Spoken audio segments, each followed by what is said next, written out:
उसके बाद मनु जी के दो पुत्र थे, प्रियव्रत और उत्तानपाद। उत्तानपाद के दो पत्नियां थी, सुनीति और सुरुचि। बड़ी थी सुनीति और छोटी थी सुरुचि। सुनीति का मतलब है जो नीति पे अपने जीवन को ढाल करके खुश हो। नीति माने संस्कार, नीति माने भक्ति, नीति माने नियम, नीति माने अपने परिवार को चलाने के तौर तरीके में जो विश्वास करे, बिलीव करे, है ना। और सुरुचि, सुरुचि वो है भाड़ में जाओ, नियम कायदा कानून धर्म भक्ति भाड़ में जाओ। हैं बोले मुझे तो शॉपिंग करनी है, मुझे तो पार्लर जाना है, मुझे तो अब के इस त्योहार पर इतने की कम से कम शॉपिंग करनी है। बोले मम्मी तो करनी, मम्मी मुझे क्या लेना देना।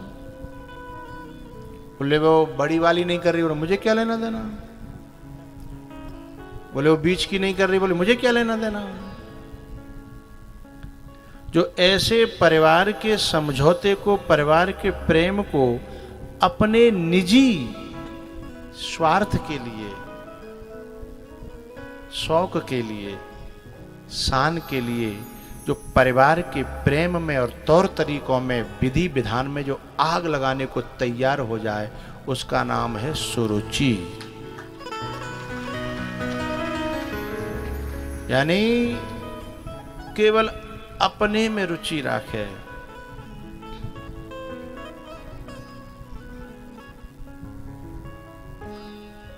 लेकिन पता है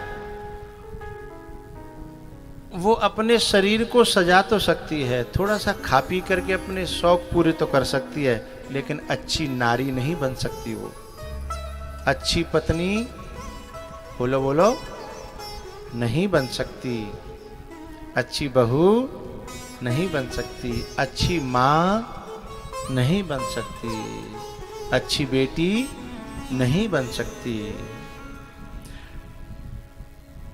और फिर इसका परिणाम क्या आएगा? जब ये सब अच्छी नहीं बन सकती तो उसके जीवन में सुख शांति भी नहीं आ सकती। फिर उसका अपमान उसी के जाए हुए बेटे के द्वारा होता है। ऐसी नारी का अपमान जो न अच्छी बेटी बन पाई, न अच्छी बहू बन पाई, न अच्छी देवरानी जेठानी बन पाई है, तो फिर वो अच्छी माँ भी कैसे बनेगी? जब अच्छी माँ नहीं बनेगी तो फिर अच्छी माँ का सम्मान कैसे पा सकेगी? ये एक लंबी चेन है। ओपनिंग शुरुआत कहीं से होती है और परिणाम कहीं आता है।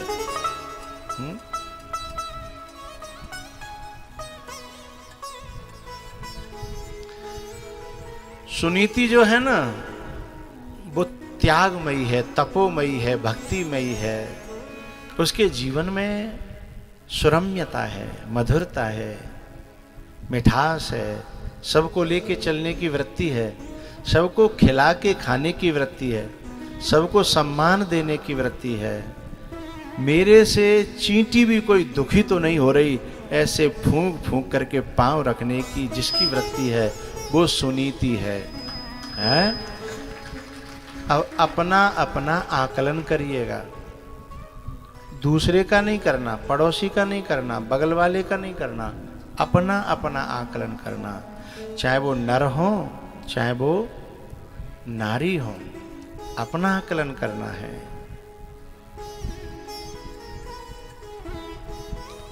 सुनीति जो भगवत भक्ति में लीन रहती है, उन्हीं के ऐसी संतान पैदा होती है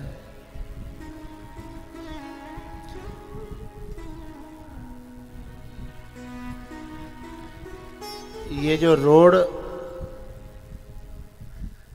जहां से हम अंदर घुसते हैं, ये जो रोड आई है पक्की, जब पक्की रोड पे हम गेहूं के दाने फेंक दें तो कै मन के है जाएंगे? नहीं होंगे। तो दानों बेकार। बिल्कुल सही कहा। और जामे जुते जुताए में, पानी लगे लगाए में, और बढ़िया तरह से तैयार करे कराए में यदि दाने फेंक दें तो कै मन को है जागो, या कै मन का हो जाता है? 1 बीघा 5 कुंटल का बीघा, 4 से 5 कुंटल के बीच में बीघा।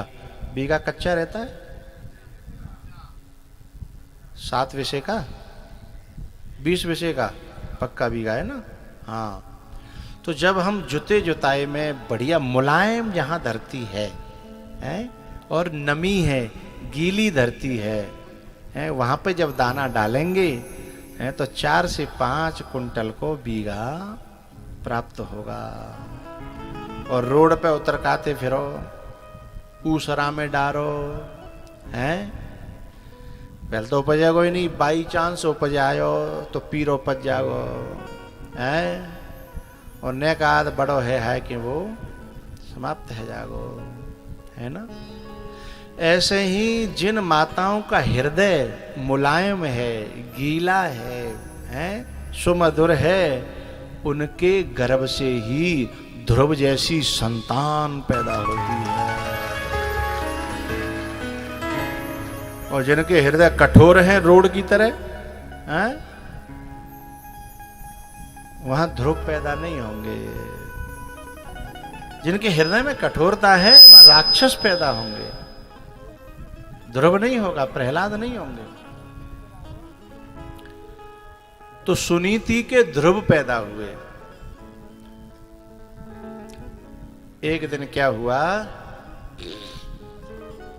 कि ध्रुव जी महाराज जो है ना, अपने पिताजी की गोद में गद्दी पे चढ़ने के लिए कोशिश कर रहे थे, तो जलन के मारे वह छोटी ने, शॉपिंग करने वाली जो थी, शॉपिंग में रुचि रखने वाली, उसने पकड़ के पांव खींच लो। कहां जा रहे हो? वहां कहां जा रहे हो? पीछे लौटो।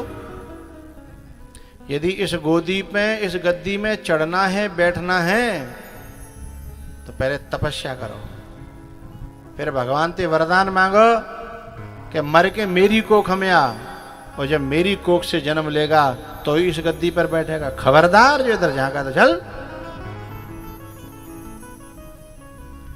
ध्रुव जी महाराज सीधे अपनी मां सुनीति के पास,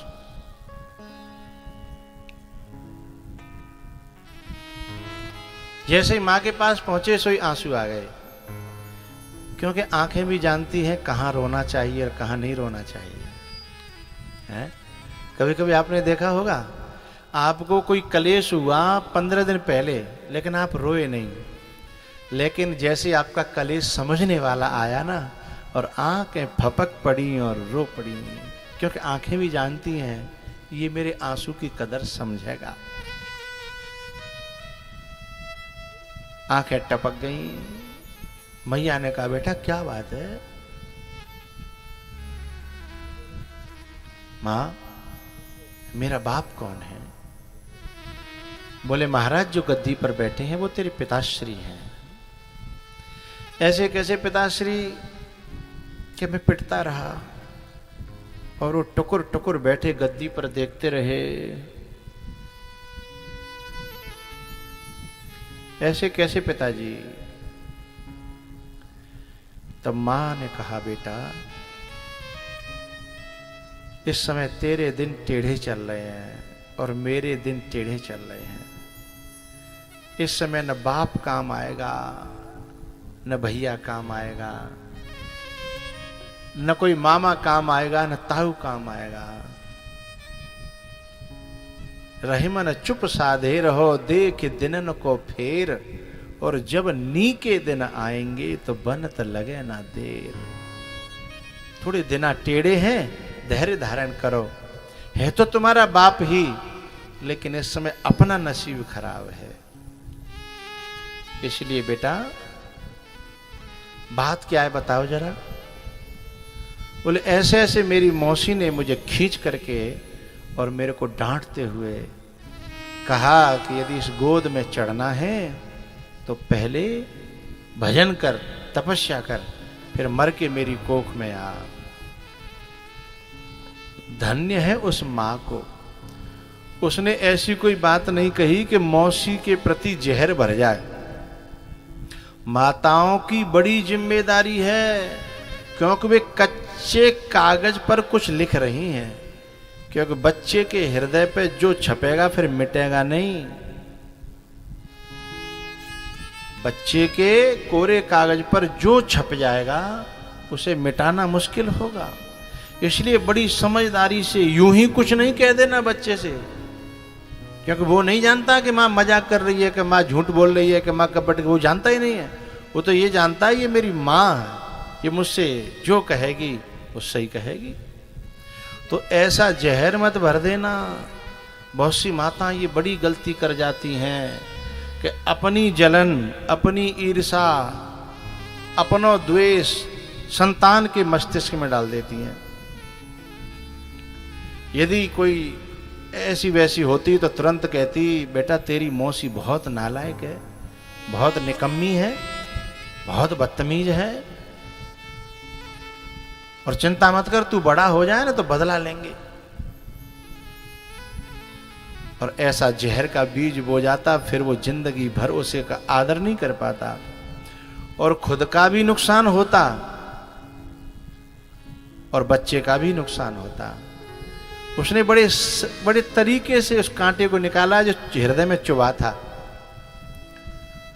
बोले बेटा तेरी मौसी कह तो ठीक ही रही है, पर उसका समझाने का और कहने का तरीका ठीक नहीं है। बोले कैसे ठीक कह रही है? कि तू तप करेगा, भजन करेगा तो ऐसी गोदियां और गद्दियां तेरे पीछे पीछे डोलेंगी। भजन में वो ताकत है, भक्ति में वो ताकत है।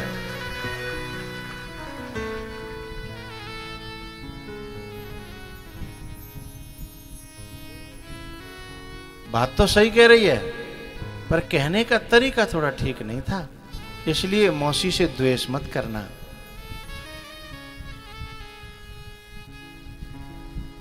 तो मैं भजन करूं, तपस्या करने जाऊं?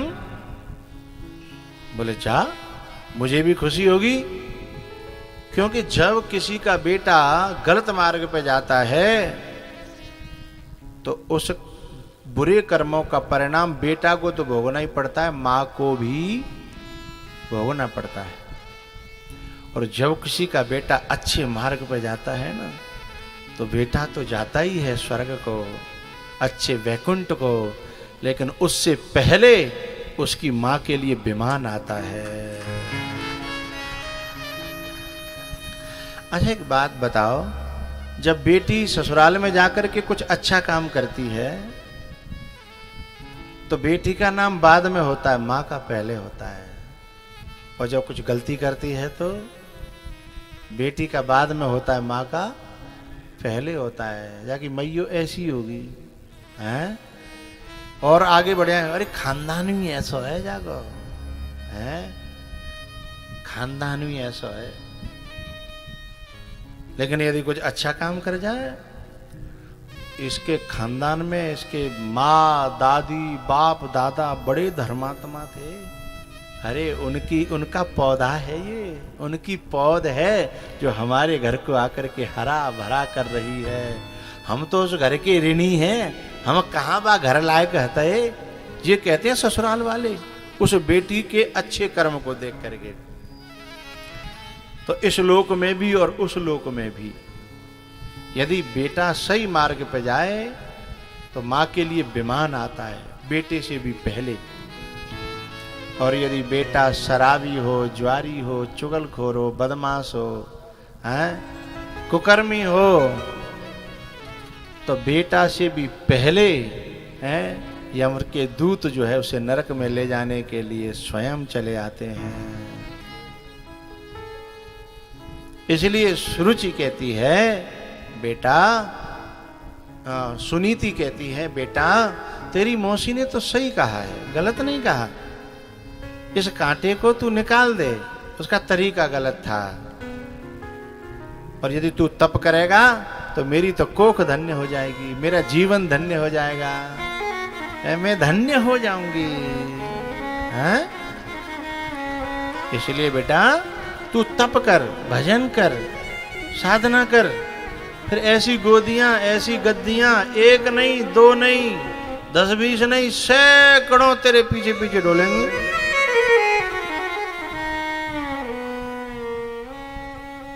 अच्छा, बोले हाँ। तो मैया के चरण छू करके और जैसे भजन तपस्या के लिए जाने के लिए तैयार हुआ। अब एक कल्पना करिए, इकलौता बेटा है और जितना छोटा बच्चा होता है ममता उतनी ज्यादा होती है। तो अभी तो मात्र 5 साल का है और तपस्या करने जा रहा है,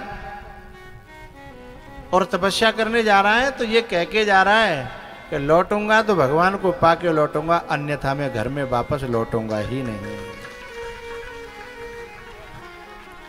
माँ पे क्या बीती होगी, इकलौता बेटा। अच्छा, जिस माँ का पति भी सहारा नहीं है, ससुराल भी सहारा नहीं है, लेकिन इकलौता बेटा सहारा था, वह भी भगवान की भक्ति में जा रहा है, उस माँ पे क्या बीती होगी।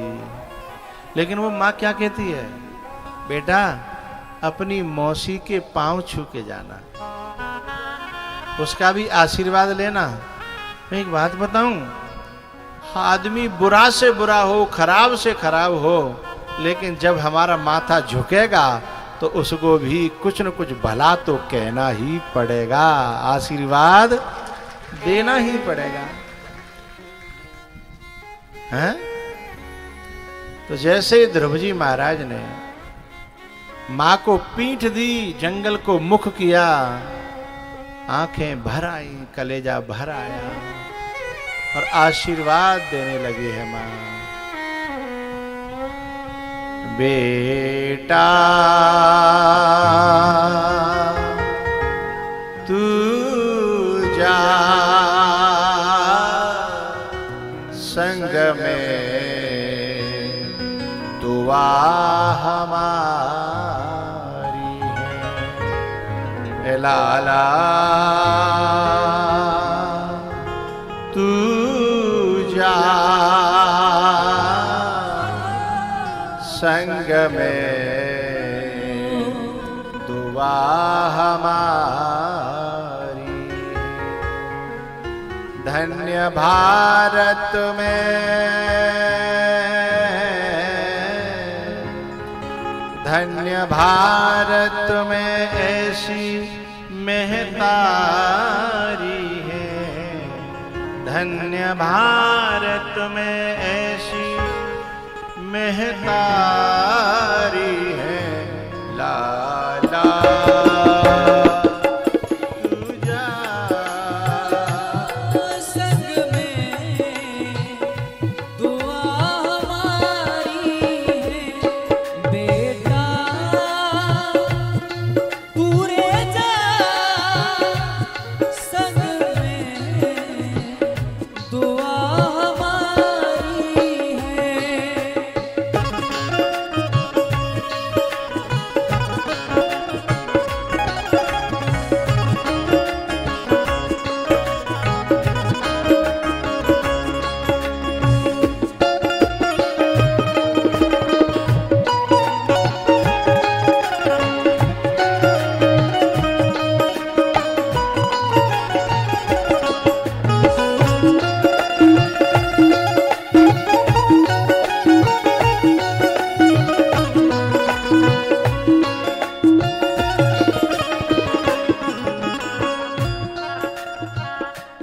तुमको जाना है, प्रभु को पाना है, तुमको जाना है, प्रभु को पाना है, तुमको जाना है, प्रभु को पाना है, तुमको जाना है, प्रभु को पाना है। नाम मैया का ऊंचा उठाना है। वो नाम मैया का ऊंचा उठाना है। बेटा से कहती है, बेटा मेरा दिल भर रहा है और मेरे आंसू निकल के मैं रो पड़ी तो तू कच्चा पड़ जाएगा और तुझे फिर भजन नहीं हो पाएगा, मेरे आंसू याद आएंगे, इसलिए मेरे रोने से पहले तू जा। ओ भरे न आवे, भरे न आवे ये अखियां हमारी है लाला। तू रे जा ओ संग में, तू हमारी है बेटा।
मेरे हाथ नीचे हैं तो सबके नीचे हैं, मेरे नीचे है गए कबहू के अबई कछुन के अब तऊ ठाड़े हैं भैया। मेरे नीचे हैं तो सबके नीचे हैं, और मेरे ऊपर तो मेरे संग संग हाओ।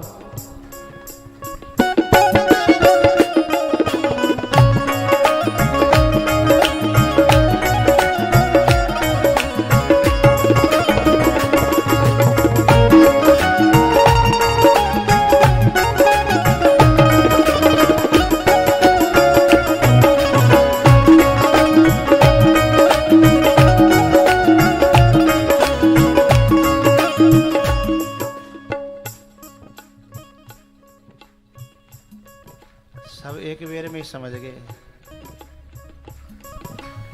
समझदार लोग हैं।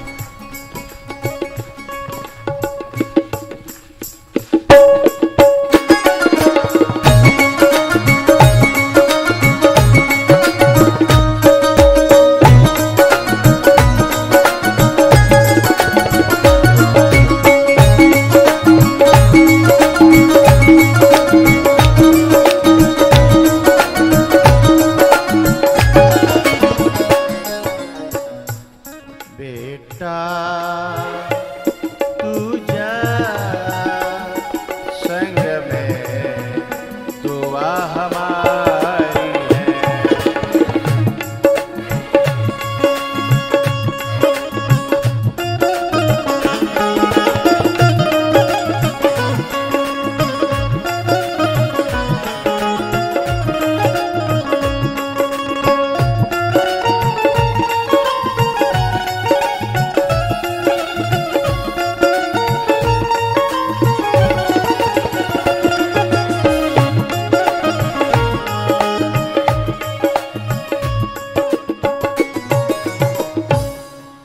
बेटा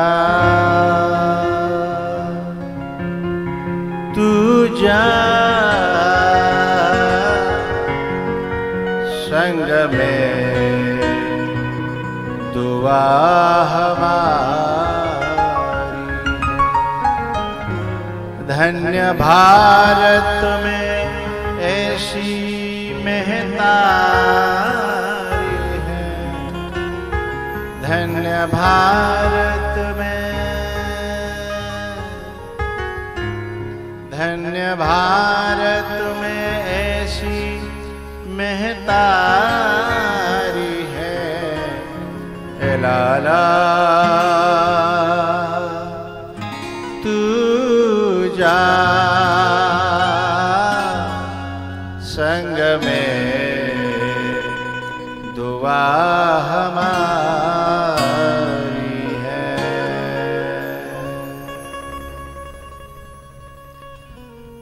ध्रुव जी महाराज ने जब तपस्या करी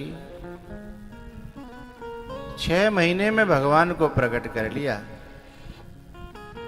और 6 महीने के अंदर प्रकट करके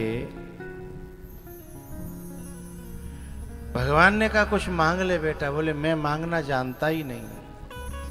समझे न परए झूठ का साचा, समझे न परए झूठ का साचा।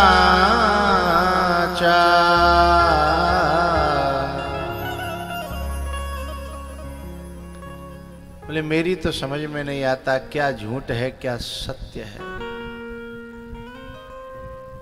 क्योंकि बच्चा जब बचपन में खिलौनों को ही सत्य समझता है और जिंदगी भर के लिए खिलौना मांग ले तो बाद में कितना पछतावा होगा। इसलिए आपको मेरे लिए जो उचित लगे। तब भगवान ने वरदान दिया क्या कि तुम 36,000 वर्ष राज्य करोगे और जिस परिवार ने, जिस खानदान ने, जिस राजमहल ने तुम्हें निकाला था वो स्वयं तुम्हें लेने के लिए आएंगे।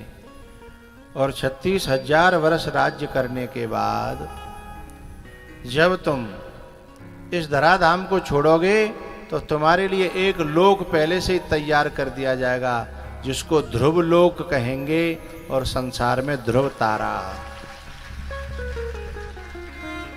ध्रुव तारा कहेंगे।